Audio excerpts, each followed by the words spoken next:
हम व्यास बबलू तिवारी अरुआ सबन का समक्ष एगो गीत परोसे जा रहल बानी।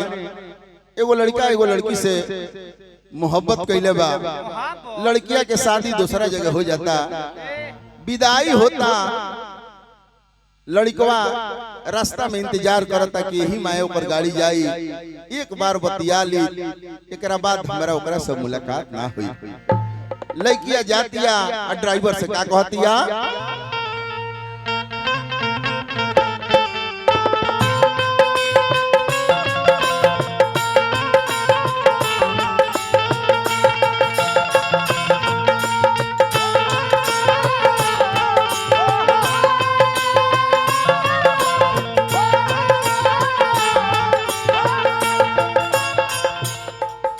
कॉलेज के ड्राइवर साहब तनी गाड़ी धीरे ही चलाएं, हमार मजनुआ इंतजार करता। सुनी सुनी ड्राइवर साहब यह शान ना भुलाए,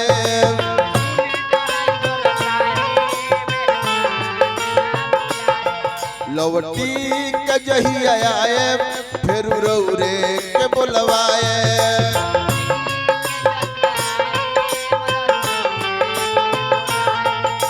सुनी ड्राइवर साहब यह शान ना भुलाए, लवटी के जही आए फिर रौरे के बुलवाए। गाड़ी धीरे ही चलाई रात हो जाई, गाड़ी धीरे ही चलाई रात हो जाई। एगो जो होता दीवाना मुला हो जाई,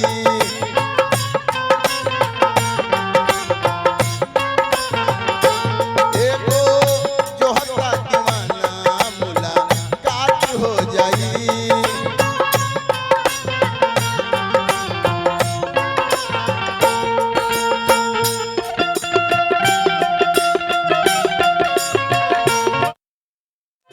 प्यार झूठा सही दुनिया को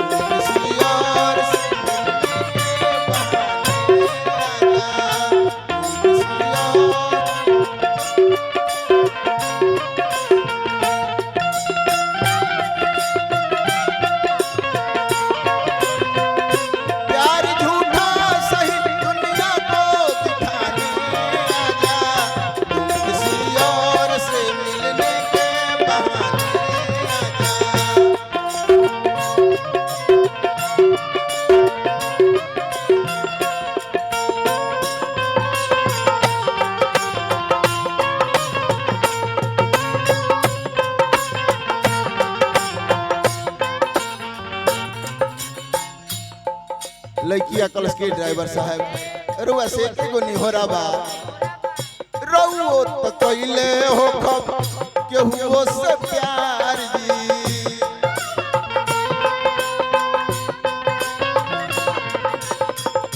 कैसन बुझाई जहिया करी इनकार जी।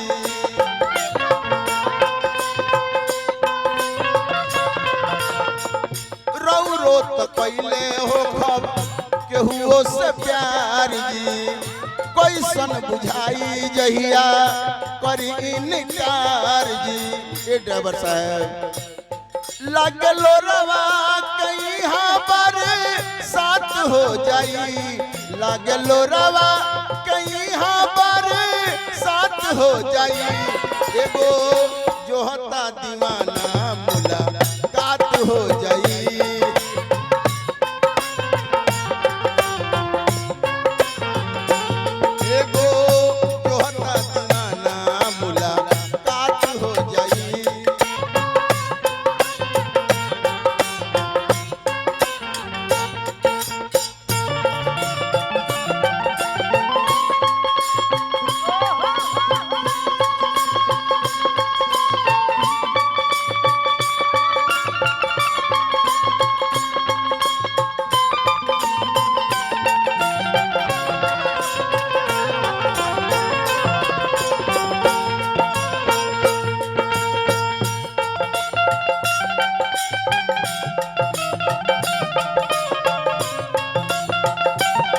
जाओ जाओ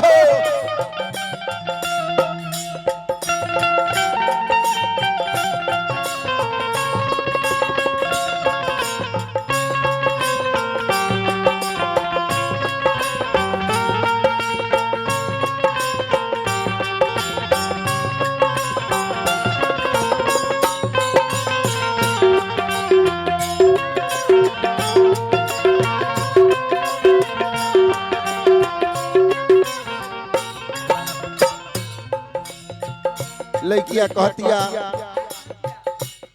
कि गैर समझती तो हम भी गवारा कर लेते, गैर समझते तो हम भी गवारा कर लेते, खुद को अपनों से किनारा कर लेते। अरे एक बार मुस्कुरा के कह देते हम तुम्हारे नहीं किसी और के हैं, एक बार मुस्कुरा के कह देते हम तुम्हारे नहीं किसी और के हैं, तो फूलों के बजाय कांटों पर गुजारा कर लेते। लास्ट में लड़किया का कहतिया केहू नहीं बूझे वाला हमार मजबूरी,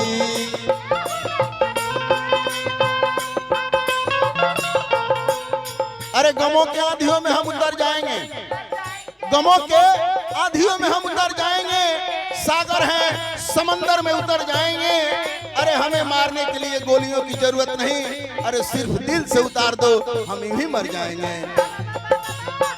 केहू नहीं बूझे वाला हमार मजबूरी,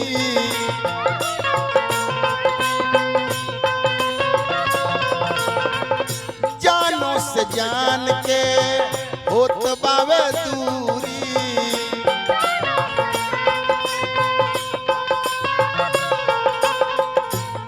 दिलवरो तावे एक बेरिया बात हो जाई, दिलवरो तावे को बेरिया बात हो जाई। एगो जो हत्ता दीवाना मुलाकात हो जाई,